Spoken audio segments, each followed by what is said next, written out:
ڈنگا میں دکانداروں کو درپیش مختلف مسائل اور شکایات پر تبادلہ خیال کے لیے ایم پی اے چودھری اعجاز احمد نے میونسپل کمیٹی ڈنگا میں ایک اہم اجلاس میں شرکت کی۔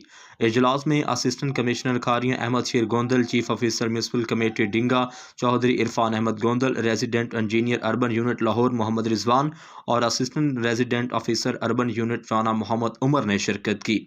اجلاس میں بازاروں کی بہتری، صفائی ستھرائی، تجاوزات، نکاسیاب اور دیگر شہری سہولیات سے متعلق دکانداروں کی شکایات تفصیل سے سنی گئیں اور متعلقہ افسران کو فوری حل کے لیے ہدایات جاری کی گئیں۔